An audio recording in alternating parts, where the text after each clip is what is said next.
Olá pessoal, professor Tomás aqui com vocês, iniciando o nosso trabalho aí de História, pessoal, nessa reta final, nossa penúltima aula, né? Lembrando que semana que vem nós teremos aí o encerramento, a gente está preparando aí um material para o final dos nossos trabalhos, nesse trabalho que foi nessa caminhada, né, do ano de 2020, caminhada difícil, dolorosa, que separou a gente, mas em breve a gente vai voltar à normalidade. Pessoal, para fecharmos esse primeiro momento, a gente vai falar um pouquinho sobre os Estados Unidos no século XIX, beleza? Prosseguindo, vamos lá. A gente vai entender um pouquinho aí sobre aquela questão do imperialismo. A gente observou que o imperialismo ele vai ocorrer promovido aí pelas principais potências industrializadas naquele momento, né, e vai atingir a África e a Ásia, e os países que serão responsáveis por esse processo de expansão imperialista serão justamente os países da Europa, né? Mas isso não quer dizer que outros países também não avançaram no processo imperialista. E aí um desses países que a gente pode observar é justamente os Estados Unidos da América. Nós tivemos outros países aí que tinham intenções imperialistas, como por exemplo o Japão. O Japão ele também desenvolveu várias investidas imperialistas aí, partindo inclusive para a China, né? Mas aqui, hoje, a gente vai observar quem? A gente vai observar justamente esse avanço imperialista norte-americano, através da chamada doutrina Monroe, né? A doutrina do presidente James Monroe, que ela é um discurso que ele vai realizar no Congresso americano, de final de ano, ele vai discursar no Congresso americano, e ele vai deixar entender uma coisa bastante interessante. Não foi o que ele disse, mas sim o que foi o que ele deixou entender, que seria a América para os americanos, né? Então ele bota essa ideia através do seu discurso inflamado, que tinha essas características, ele vai mandar um recado, ele vai mandar essa mensagem para várias nações, tanto para as nações americanas, isso vai ser muito bem visto pelas nações americanas, que estavam no processo de independência naquele momento, e também um recado para as nações europeias, que estavam num processo também de tentativa de recolonização aqui do continente americano, das antigas colônias americanas. Beleza, pessoal? Então, olha lá, o presidente James Monroe foi o 5º presidente dos Estados Unidos. Ele vai governar os Estados Unidos de 1817 a 1825, né? Então, no pronunciamento do Congresso americano em 2 de dezembro de 1823, ele vai mandar esse recado aí, que vai dar a entender para todos naquele momento que será a América para os americanos. Ele tinha basicamente 3 pensamentos, né? Que seriam o seguinte: a não criação de novas colônias da América. No seu discurso ele deixa bem claro isso aí, que já existia uma certa quantidade de colônias, essas colônias estavam no processo de independência, então ele vai deixar bem claro, através do seu discurso, a não criação de novas colônias aqui no território americano. A outra coisa também, né, outro pensamento que vai ficar visível aí, né, outro ponto de vista que vai ficar visível nesse pensamento dele, nesse discurso dele, será a não intervenção nos assuntos internos dos países americanos, né? Ou seja, qualquer nação europeia não deveria, um recado que manda, né, que se é mandado, que se desenvolve essa doutrina, né, a não intervenção de qualquer outra nação ali, que não pertencesse ao continente americano, que viesse da Europa a influenciar nos assuntos internos das nações aqui, das recém-nações independentes aqui do continente americano.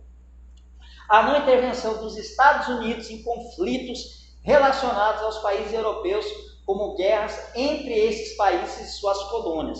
Ou seja, os Estados Unidos não iriam tomar partido, não iriam lutar aí com colônia, ao lado, né, das potências, né, das nações europeias aí contra as antigas colônias, antigas colônias americanas. Então, basicamente, essa foi a ideia aí da doutrina Monroe, ou seja, a América para os americanos. Agora, só que a gente tem que observar da seguinte ideia, né? Muita gente pode falar assim, isso é legal, né? A América para todos os americanos, para todo o continente americano, visto que todos nós somos americanos, nós temos aí a América do Norte, a América Central e a América do Sul, isso é bastante legal. Só que nesse ponto de vista, também era uma afirmação da sua ideia, das suas intenções imperialistas. Por quê? Porque nesse momento ele queria dizer também a América para os americanos do Norte, ou seja, para as 13 colônias, para os Estados Unidos. Beleza, pessoal? A gente tem um retrato aí desse presidente, né, James Monroe, que foi o presidente que vai instituir essa doutrina, esse pensamento aí, que vai ser acompanhado por outros presidentes também. Beleza? Prosseguindo. E aí a gente observa o seguinte, pessoal, a gente observa o contexto, o que a gente tem que entender naquele momento é o contexto histórico que está ocorrendo ali, né? A gente observa que existe um processo de independência das colônias americanas, né? O primeiro país a se tornar independente ali, ainda no século XVIII, vai ser justamente os Estados Unidos da América. Em 1776, os Estados Unidos da América ele conquista o seu processo de independência. Logo depois, em 1804, 1805, por aí, o Haiti ele vai conquistar através de uma revolta de escravos, ele vai conquistar a sua independência também. E outros países vão acompanhar esse processo de independência, né? Depois a gente tem 1810, 1811, né? Em 1822, né? Em 1822 nós tivemos aí o processo de independência do Brasil, que foi proclamada a independência do Brasil por Dom Pedro I, membro da família portuguesa, né, aquela coisa toda, e vai ser o único país aqui do continente que vai conquistar a sua independência, mas vai ficar sob um regime imperialista, monárquico, diferentemente de todas as outros países que vão conquistar a sua independência, que conquistarão a sua independência e instituirão um regime republicano. Ok, pessoal? Então existia nesse momento esse processo de conquista da independência dos países da América, né? Principalmente da América Latina, que tinha um apoio britânico. Aí você me pergunta, a Inglaterra ela apoiou o processo de independência das antigas colônias americanas? Sim, ela apoiou o processo de independência. Não foi uma despeita, muita gente pode pensar, foi uma despeita, porque ela perdeu as suas 13 colônias, que eram justamente os Estados Unidos. Ela perdeu a possessão, né, a posse dessas colônias aqui na América, então por conta disso ela vai incentivar que outras colônias aí também conquistem a sua independência. Não foi uma despeita, certo? E o processo também não é porque ela era tão boazinha, não, porque ela tinha a Inglaterra, a Grã-Bretanha, ela tinha interesses econômicos aqui com a independência de muitas colônias aqui na América. Por quê? Porque o berço da industrialização mundial vai ser justamente na Inglaterra. A Inglaterra vai ser o primeiro país a se tornar uma potência industrial em 1750. E o que vai acontecer com isso? Ela vai precisar de mercado consumidor, ou seja, mercado para comprar os seus produtos industrializados. E ela via justamente no continente americano esse mercado consumidor, esse mercado que poderia comprar esses produtos, com a quebra do chamado Pacto Colonial. Tá lembrado daquele Pacto Colonial? Onde uma colônia ela tinha que fornecer o quê? Matéria-prima, em troca ela tinha que comprar produtos manufaturados, industrializados das suas metrópoles. Então ela tinha a intenção de quebrar esse pacto colonial. Se existisse esse pacto colonial ainda, esse sistema de colônias aqui na América, ou seja, uma colônia ela só poderia negociar com a sua metrópole, no caso seria a Espanha. E não existindo um processo de colonização, de colonialismo aqui na região, a nova nação ela poderia negociar com quem ela quisesse, e aí a Inglaterra tinha vantagem nesse processo.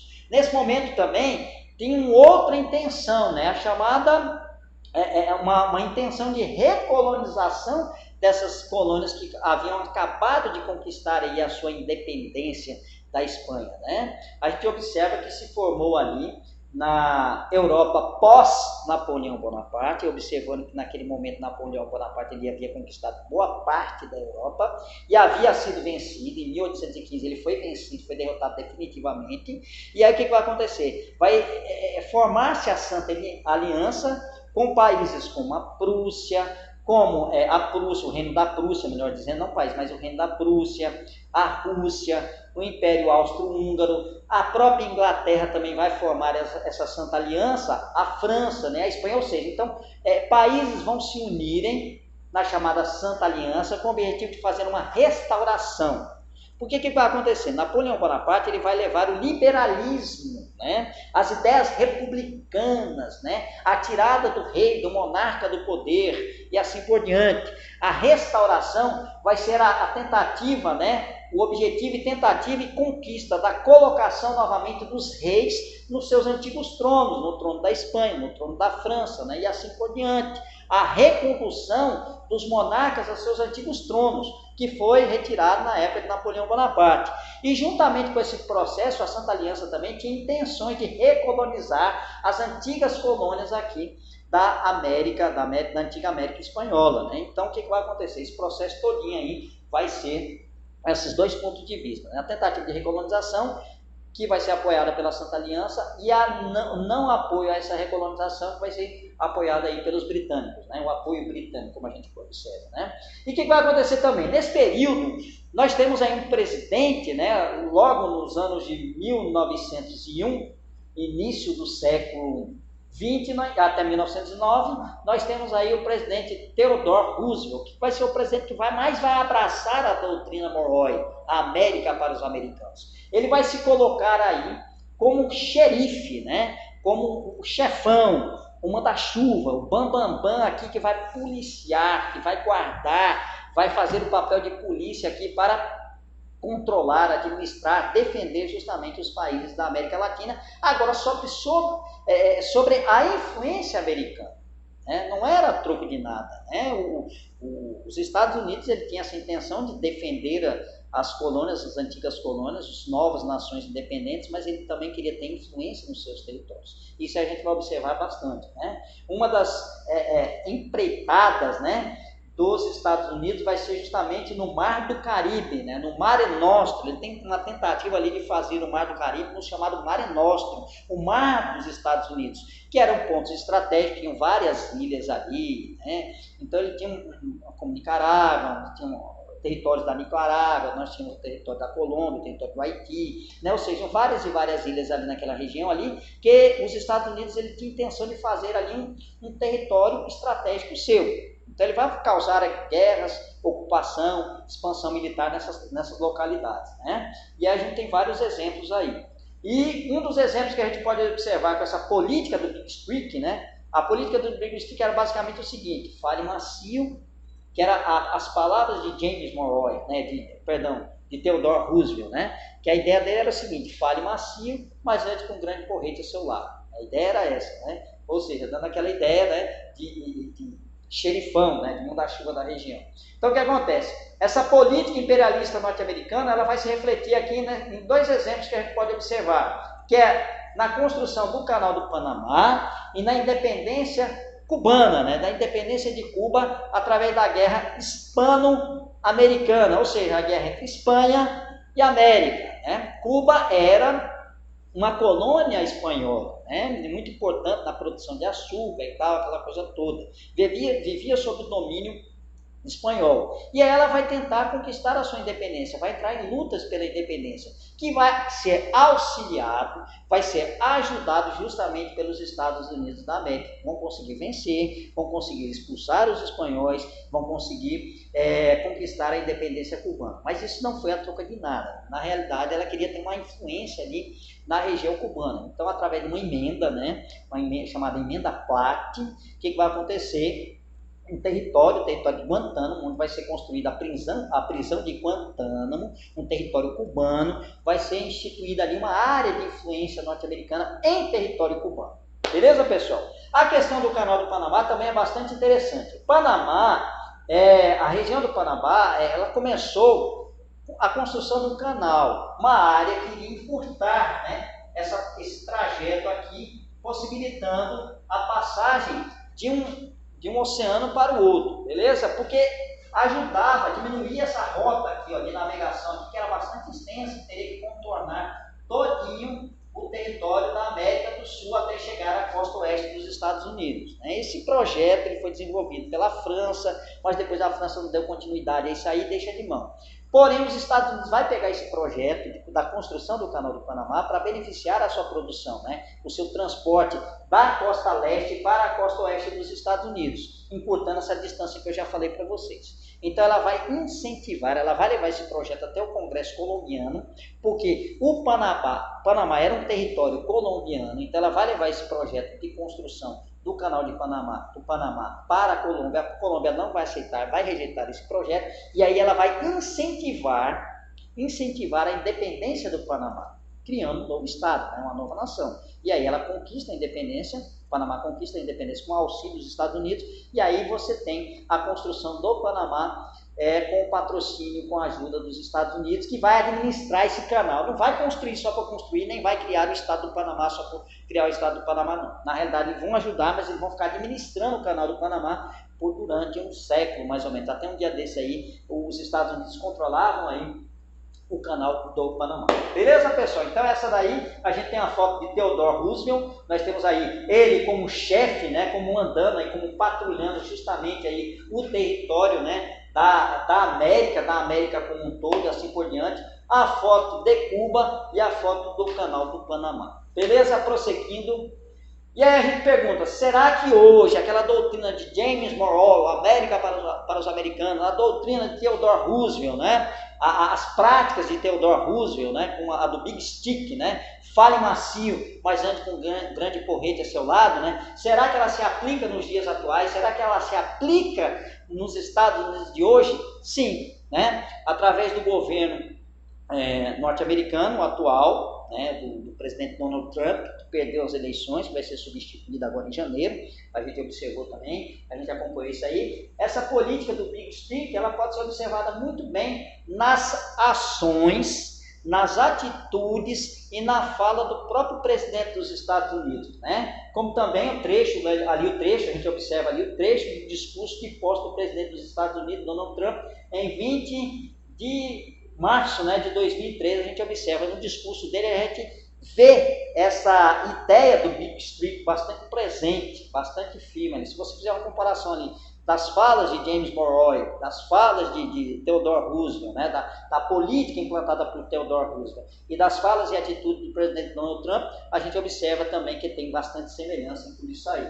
A gente tem charge, né? A gente tem falas dele, campanhas lideradas, feitas por ele, né? Torne a América grande novamente. Olha só a ideia, né? Ele, né, em conflitos ali com organizações internacionais, como a Organização dos Estados Unidos, Organização Unida, né? A ONU, né? A gente observa ali também vários conflitos também que é realizado nesse momento. Então, a gente observa muito e muito da política do Big Stick ainda presente aí com Donald Trump, né, que vai terminar o seu mandato e a gente não sabe bem como serão as novas políticas, né? Pode ter mudanças, essa política do Big Stick ela pode ser amenizada e assim por diante. Beleza, pessoal? Eu acredito que a gente fica por aqui, deixa eu dar uma olhadinha. Isso aí, a gente fica por aqui, pessoal, fica essa mensagem pra gente, né? Eu fiz uma adaptação, né? O texto diz o seguinte: combati o bom combate, completei a carreira e guardei a fé. Mas a gente pode levar isso pra gente, né? Combatemos o bom combate, encerramos a carreira e guardamos a fé. Beleza, pessoal? Para a semana a gente tem o encerramento do nosso trabalho. Um forte abraço a todos vocês, fiquem todos com Deus e até a próxima semana. Valeu!